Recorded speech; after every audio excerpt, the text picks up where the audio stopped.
Accionar aprendizajes efectivos. Apunte, aprendizaje 2. Editor de texto y audio, Carlos Varela.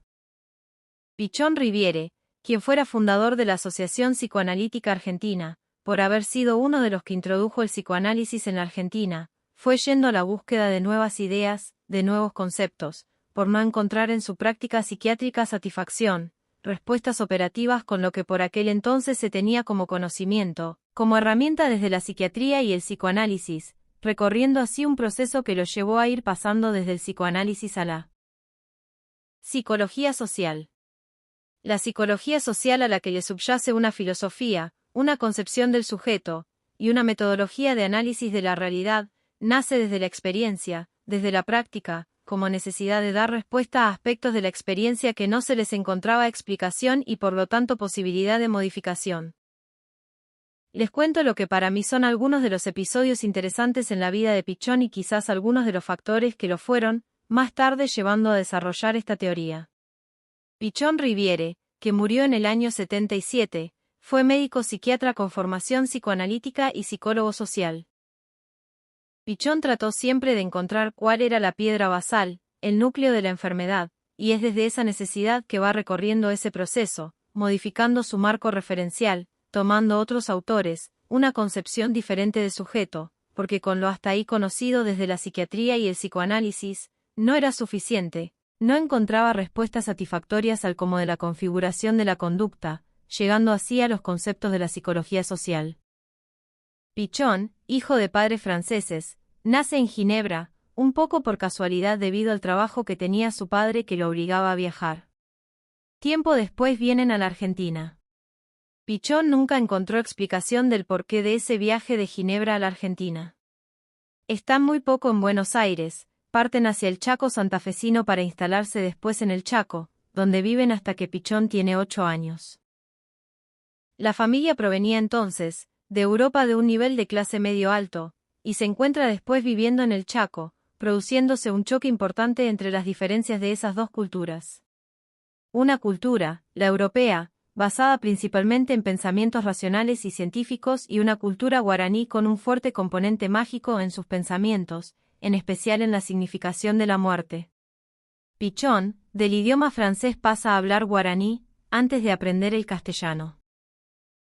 La experiencia tan fuerte vivida por él en ese choque entre dos culturas tan diferentes, es posiblemente uno de los tantos factores que lo llevan a tratar de comprender la relación entre el pensamiento, el comportamiento de los seres humanos y sus condiciones concretas de existencia, el hombre y su comportamiento, en relación a su contexto, a la estructura social. Pichón, que venía de Ginebra, perteneciendo su grupo familiar a una clase media alta, se encuentra interactuando dentro del Chaco, con una realidad muy diferente. Se suma a esa diferencia que su familia, como otro de los cambios, pasa a tener una situación económica muy mala. Él decía que vivían en una miseria encubierta, que a la madre en especial le costaba soportar.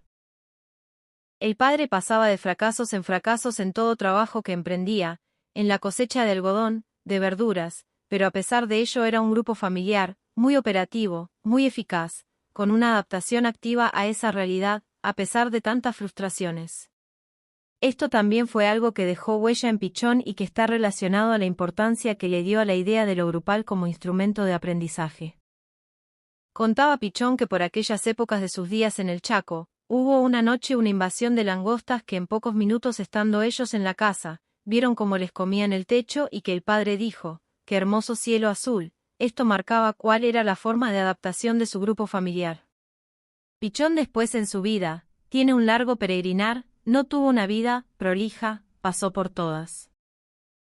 Después del Chaco se va a Goya, aquí conoce a una persona muy importante en su historia, el portero de un prostíbulo. A través de él toma contacto por primera vez con la lectura de Freud.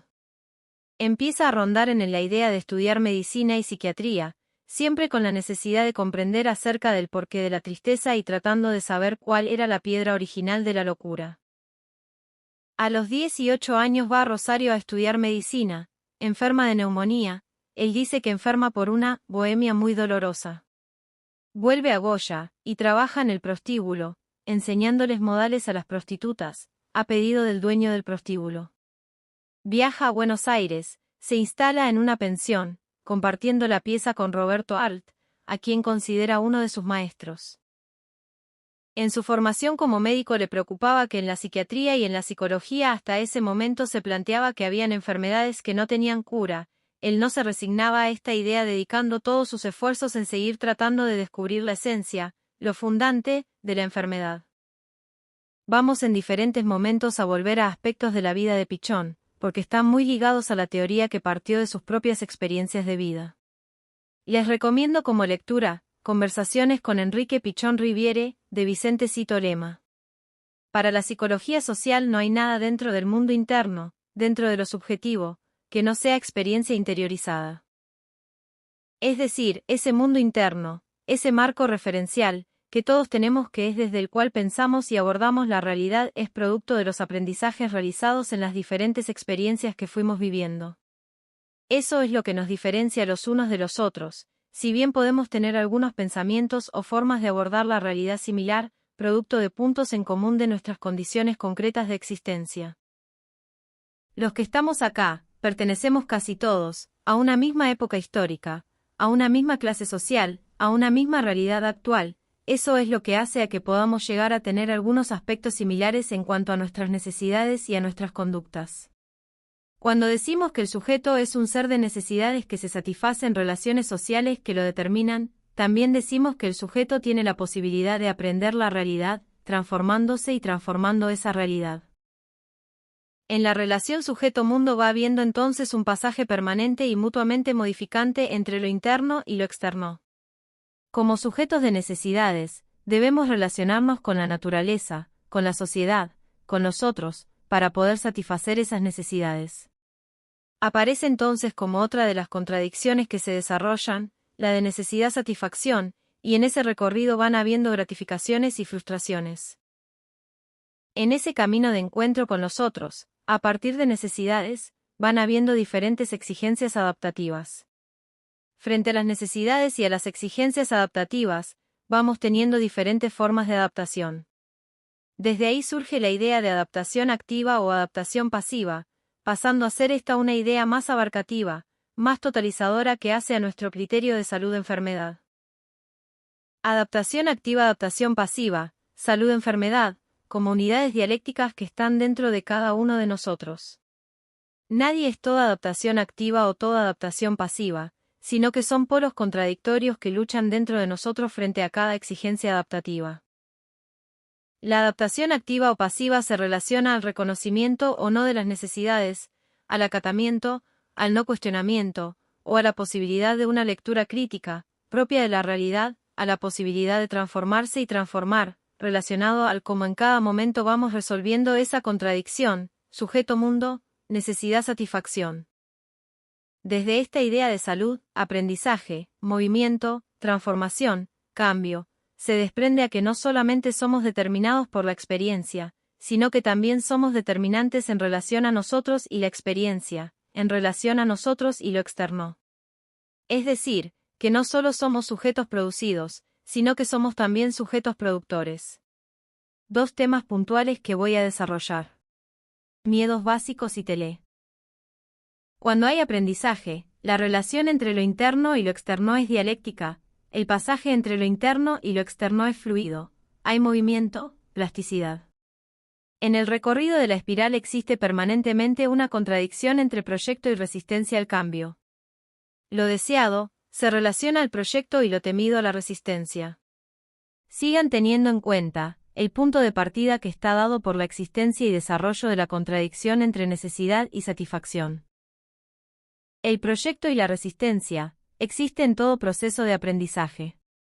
Aparece de diferentes maneras, en este caso por ejemplo con relación a lo deseado y lo temido. Si observamos el cómo del recorrido de la espiral, hay momentos de progreso y momentos de regreso. Momentos de progresión y momentos de regresión. Momentos de progreso y momentos de regresión en el proceso de aprendizaje. Así como aparece lo deseado y lo temido, también existe la progresión y la regresión en ese proceso entre el sujeto y el objeto de conocimiento. ¿Por qué aparece este movimiento? Porque me apoyo en lo que conozco. Ante lo nuevo, me apoyo en lo que conozco, porque el nuevo objeto es desconocido. Lo que tengo, lo que conozco me da seguridad, lo nuevo lo necesito, pero no me da seguridad porque todavía no lo conozco. Recuerden que la necesidad emerge en el ordenamiento de lo que tengo. No podría aprender lo nuevo sin apoyarme en lo que conozco. Esto lleva a ese movimiento entre progreso y regreso, entre lo que me da seguridad y lo que me da inseguridad por su carácter novedoso. Pero este movimiento no se da desde el mismo lugar. Lo permanente es el avance a otros lugares, niveles de la espiral.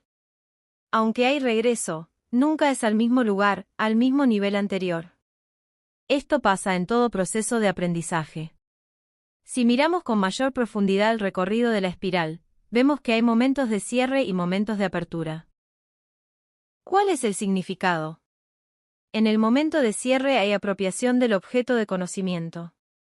Apropiación, internalización y gratificación porque satisface una necesidad. El objeto pasa a tener una inscripción interna, sus cualidades me sirven para resignificar la experiencia y operar en la práctica. Me apropio y me gratifica, me da placer.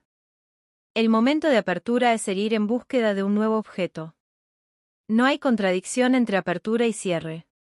Son momentos del proceso. ¿Por qué voy en búsqueda de un nuevo objeto? La respuesta se encuentra en la concepción misma del sujeto y del aprendizaje que venimos desarrollando. Porque lo permanente es el movimiento, la transformación, el cambio. Porque a partir de lo que tengo surgen nuevas necesidades, porque externamente a mí la realidad está en un permanente movimiento y hay nuevas exigencias adaptativas. Porque hay una contradicción permanente entre lo nuevo y lo viejo. Lo nuevo en un momento es el reconocimiento de la necesidad y la búsqueda de su satisfacción.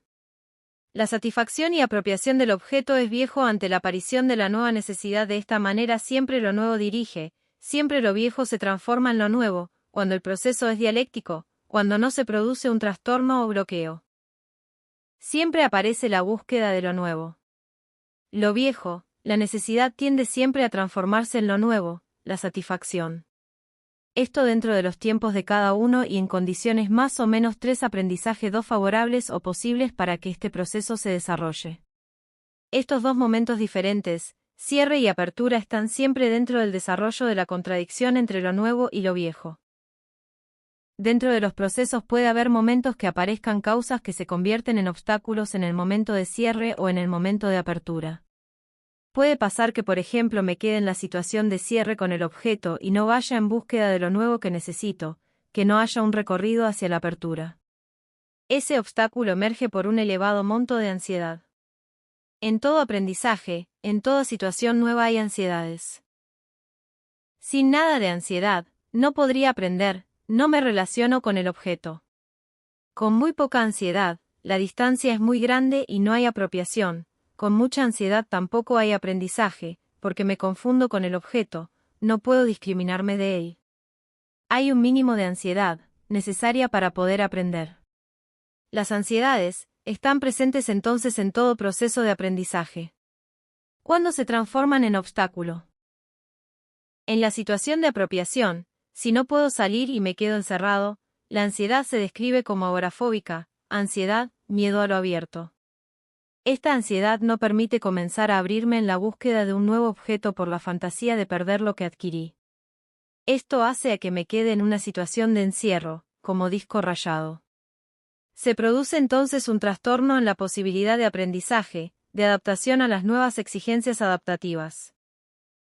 Esto me frustra y si siguiera frustrándome por no poder abrirme de esa situación de encierro aparece la enfermedad. En el momento de apertura también puede haber causas que no permitan cerrar el recorrido, apropiarme del objeto con la consecuente gratificación. La ansiedad que opera en esa situación es la ansiedad claustrofóbica, que emerge del miedo a quedarme encerrado sin poder salir. Cuando esto sucede, el sujeto salta de un objeto a otro sin apropiarse a ningún objeto, sin apropiarse. De esta descripción, emerge la idea de lo que Pichon describe como ansiedades permanentes y cooperantes en toda situación nueva, en toda situación de aprendizaje. Las ansiedades o miedos básicos. El miedo a la pérdida o ansiedad depresiva y el miedo al ataque o ansiedad paranoide. En toda situación nueva, en esa relación, En ese pasaje entre lo interno y lo externo operan estas ansiedades o miedos básicos. En la elaboración de estas ansiedades, es como se puede seguir desarrollando la apropiación del objeto de conocimiento. Recuerden la idea amplia de lo que implica objeto de conocimiento. El miedo a la pérdida se relaciona a la fantasía de perder lo que tengo y me sirve como apoyo, como lo seguro que conozco, y el miedo al ataque, la fantasía de no poder apoyarme, de no poder actuar con los nuevos instrumentos. Lo nuevo que estoy aprendiendo me da inseguridad. Estos miedos aparecen cooperando, es decir que los dos, si bien uno puede aparecer con mayor significación, aparecen frente a lo nuevo. Como ven, fuimos conociendo diferentes factores, causas que hacen a que el aprendizaje deba verse como un proceso, como movimiento y no como algo mecánico. Desde esta idea es que podemos comprender en la observación de la realidad los diferentes fenómenos que emergen en la relación entre el sujeto y su contexto, entre el sujeto y el objeto de conocimiento. Otro de los fenómenos que aparecen en especial en los primeros momentos de encuentro con lo real, en la relación que se establece entre sujeto-objeto, en este caso tómenlo en especial referido a otro sujeto, es un fenómeno que está relacionado particularmente con ese pasaje entre mundo interno-mundo externo, que lo llevó a Pichón a decir que cada encuentro es en realidad de alguna manera un reencuentro. Ustedes habrán visto que cuando están, por ejemplo, en la cola de un banco, o cuando entran por primera vez a un grupo, por diferentes características que presentan los otros sujetos, pero que en ese momento no somos totalmente conscientes de cuáles son, cada sujeto va despertando en nosotros mayor o menor simpatía, decimos sin conocerlos, qué buena o mala onda que tiene fulanito o menganito, etc., ¿por qué aparece esto, si en realidad no los conocemos? Esto ocurre no por casualidad, esto ocurre por diferentes causas y hacen a aquella idea de que cada encuentro es un reencuentro. En esa primera situación de encuentro uno suele hacer una falsa conexión con esos otros. Se produce por diferentes aspectos a veces imperceptibles de esos otros, que se desplacen y se proyecten sobre esos sujetos que recién conocemos, sentimientos de experiencias anteriores, de experiencias vividas con otros sujetos. Es como si en ese encuentro con los otros aparecieran algunos velos entre el sujeto y el objeto, otro sujeto, que hacen a que se tenga en ese primer momento mayor o menor predisposición para estar, para relacionarme con ese otro. A este fenómeno se lo denomina tele. Desde esta idea es que hablamos de tele negativa y tele positiva. Si bien, la tele positiva va a favorecer el poder relacionarme con el otro, en los dos casos para que pueda haber aprendizaje se debe poder ir corriendo esos velos para poder conocer a los otros tal cual están siendo, es decir, tratando de darme cuenta cuáles son esos desplazamientos y proyecciones relacionados a vínculos, a experiencias vivenciales anteriores, poder ver a quién le estoy metiendo, sea esta una tele positiva o negativa. Hay entonces un desplazamiento desde lo interno a lo externo que produce esa falsa conexión, que hace que se le adjudiquen a ese que casi no conozco, una serie de atributos, que son en realidad atributos, características de sujetos con los que nos vinculamos anteriormente. Otros fenómenos que se describen a partir de la observación de los procesos son los obstáculos que Pichón denominó como epistemológicos o epistemofílicos. Los obstáculos inciden en el elevar el monto de ansiedad, en la presencia de los miedos básicos. El obstáculo epistemológico en esa relación sujeto-objeto está determinada con mayor incidencia del lado del objeto, si bien la relación es recíproca. Este obstáculo se refiere a la dificultad de apropiación del objeto por las características de lo novedoso y diferente de ese objeto de conocimiento en relación a conocimientos anteriores. Un objeto que implica para el sujeto o la sociedad la posibilidad de modificación de reglas, normas, hábitos establecidos.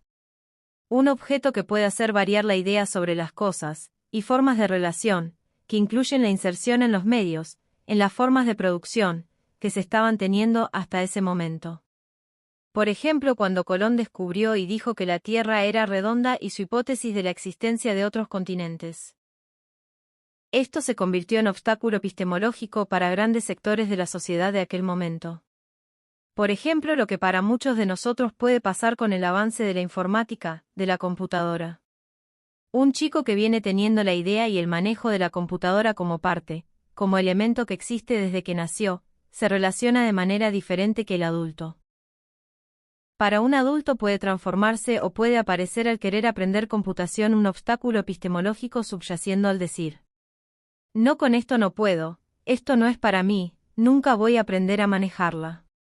Vivimos y aprendimos a buscar información sin que existieran las computadoras. La posibilidad de conocer el manejo de la computadora implica un cambio muy grande, por lo cual, por ejemplo, sería una situación posible de obstáculo epistemológico. Cualquier objeto demasiado diferente a lo conocido puede generar la presencia de un obstáculo epistemológico. El obstáculo epistemofílico estaría simbólicamente más del lado del sujeto. Se relaciona más a sentimientos, sensaciones interiorizadas dentro de las experiencias de aprendizajes. Sentimientos de experiencias pasadas que se actualizan frente a experiencias actuales que tienen similar características en relación al tema y a los roles. Por ejemplo, alguien me quiere explicar un teorema de matemática, y no puedo comprender, me angustio, aparecen sentimientos displacenteros que llevan a alejarme a la posibilidad de seguir relacionándome con ese objeto. Desde lo observable, no habría explicación de por qué no puedo aprender ese teorema o, por ejemplo, una regla de 3, si en la práctica la desarrollo, es decir, que no es un objeto tan desconocido. La causa deviene de alguna experiencia que en este caso con una profesora de matemática, la relación fue muy angustiante. No por el contenido de la cosa sino por el sentimiento hacia aquella experiencia. Es difícil en muchos casos descifrar si el obstáculo es epistemológico o epistemofílico. Los dos operan muchas veces juntos. Lo importante, de todos modos, es el poder conocer que estos obstáculos pueden estar presentes en todo proceso de aprendizaje. Conocer que existen y sus características facilitan la posibilidad de su elaboración para la continuidad del desarrollo de ese proceso. Como habrán visto, en el desarrollo que venimos haciendo de estos conceptos de aprendizaje, aparece también la idea que desde el SRO refiere a la concepción del sujeto y a su comportamiento. Desde lo que venimos viendo, el hablar del sujeto y su comportamiento nos remite a los conceptos de aprendizaje. Tanto aprendizaje como comunicación son en su conjunto, en su articulación, conceptos centrales a los que permanentemente recurrimos al tratar de descifrar la conducta de los sujetos. En todos los procesos de interacción, en toda relación vincular, lo permanente es el desarrollo de procesos de comunicación y aprendizaje. Poder conocer conceptualmente lo que implica el aprendizaje y la comunicación es lo que les va a permitir poder comprender en mayor profundidad los diferentes fenómenos que emergen en los procesos de interacción. Sintetizando lo que venimos viendo, nos fuimos refiriendo a lo largo de estas charlas a cuál es la concepción de sujeto en la cual se fundamentan los conceptos del SRO. Hablamos del sujeto como social e históricamente determinado. Nuestra subjetividad, nuestro marco referencial, que va determinando un tipo de pensamiento y acción en la práctica, se va configurando desde la experiencia. Es decir, que partimos de la idea que el sujeto se configura en un hacer.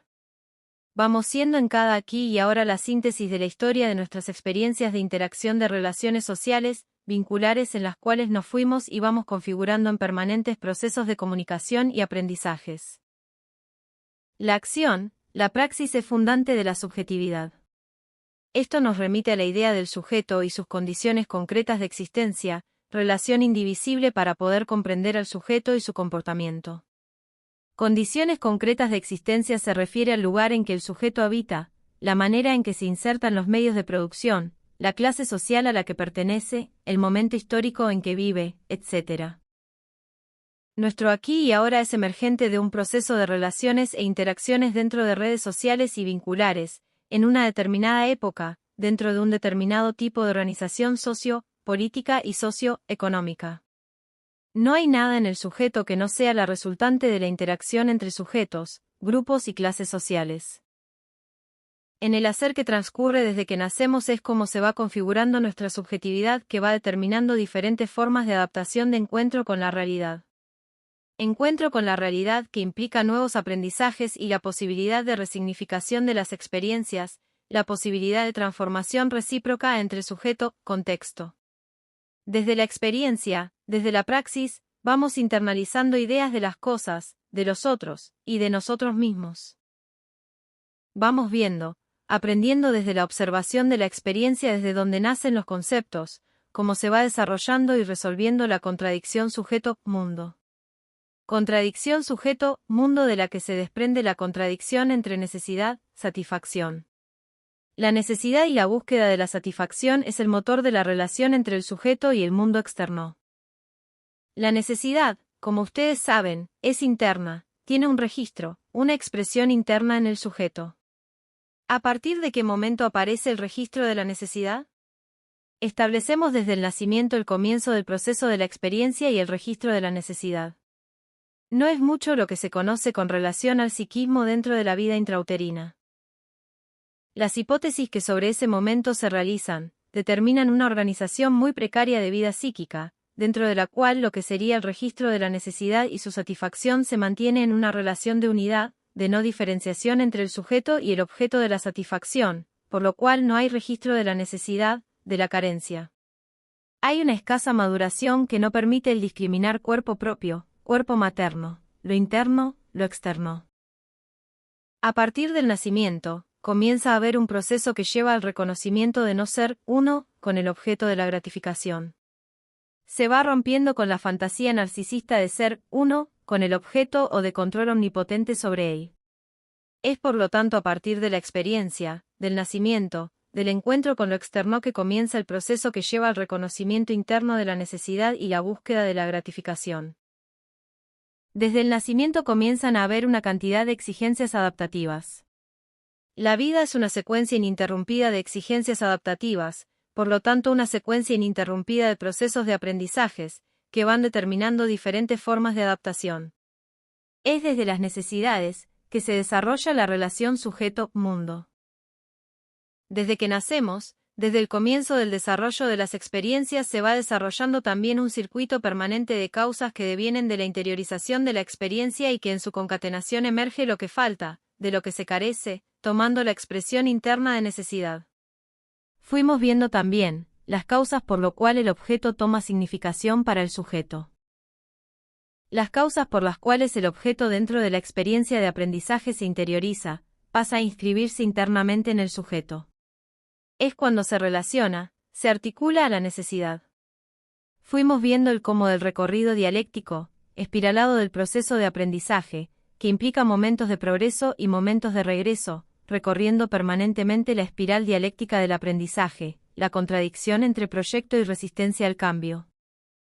Fuimos viendo, en esa relación que establece el sujeto con lo externo, en la situación de interacción, en el proceso de aprendizaje, la relación ante lo nuevo entre lo deseado y lo temido, la relación entre lo nuevo y lo viejo en todo aprendizaje, en toda situación de encuentro.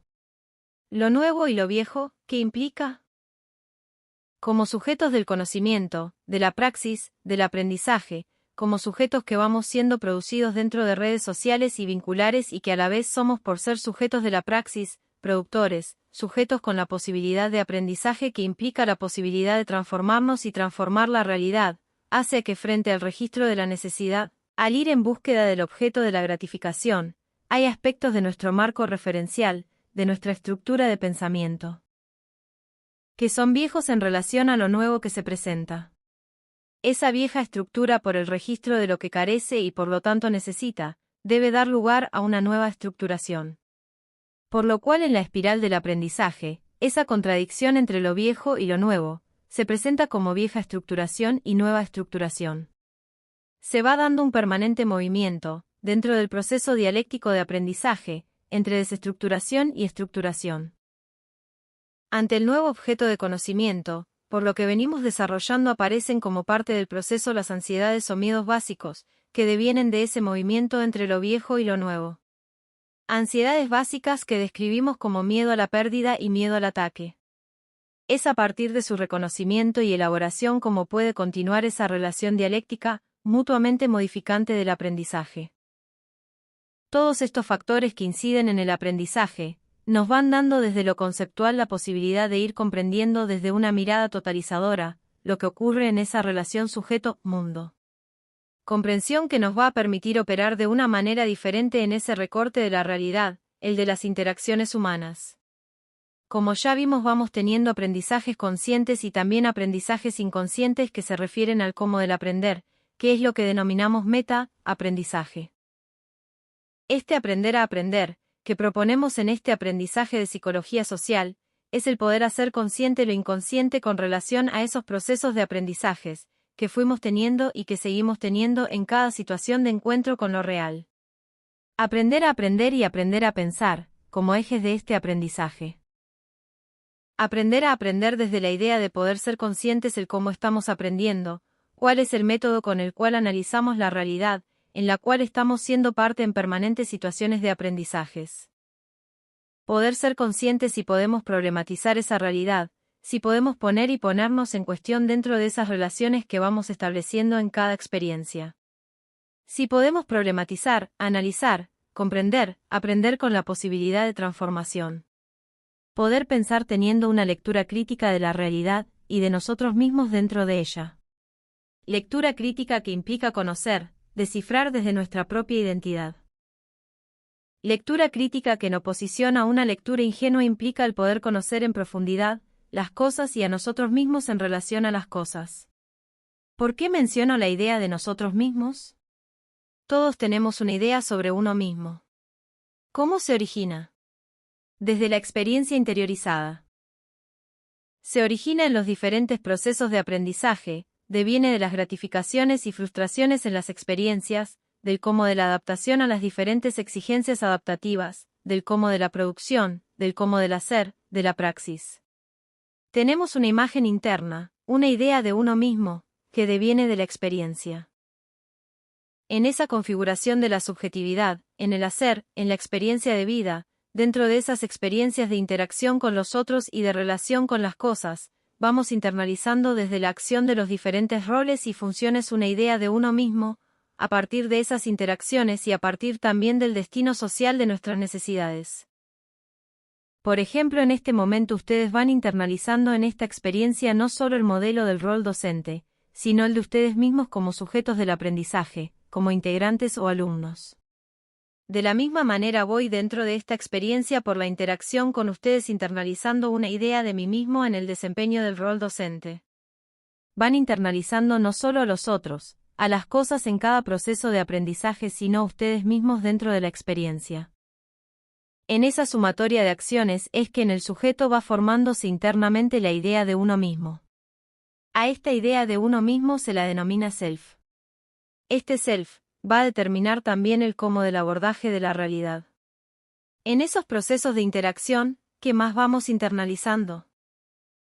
Ustedes, por ejemplo, en este proceso de aprendizaje, van internalizando conceptos, la imagen de ustedes mismos en la interacción, a los otros en relación a esta tarea de aprender psicología social, al grupo, y también el lugar físico.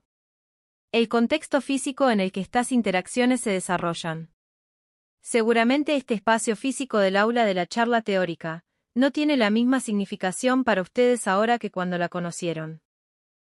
La significación es diferente porque dentro de este lugar fueron desarrollando experiencias de interacción, donde hubo gratificaciones y frustraciones que en diferentes niveles hacen a la significación interna, por lo cual para cada uno de ustedes este lugar adquiere un tipo de significación, despierta un tipo de sentimiento. Cada lugar que es contexto de los procesos de aprendizaje, de interacción, de experiencia vivencial, se internaliza de una manera particular con relación al cómo de esas experiencias, al cómo del destino de las necesidades. Ese espacio físico, ese lugar en su representación interna, Pichon lo llamó ecología humana interna. Si por ejemplo voy el domingo a la cancha de Boca, con alguien que simpatiza con River, el sentimiento que en mí despierta al poner un pie en el estadio va a ser diferente al que se despierta en la otra persona, porque más allá que él sea de River y yo de Boca, las experiencias vividas dentro de ese lugar son diferentes para cada uno. En mi caso, por ejemplo, hubo dentro de ese espacio situaciones de interacción y aprendizajes gratificantes en su mayoría, con mi viejo, por lo cual el sentimiento que para mí despierta ese lugar es diferente al del otro. El fútbol como fenómeno de interacción grupal, creo que es uno de los ejemplos más claros de lo que es el aprendizaje, y de lo grupal como instrumento favorecedor de ese aprendizaje y del logro de un objetivo. El poxipol, para poder pegar lo que socialmente de manera arbitraria se presenta disociado, como opuesto.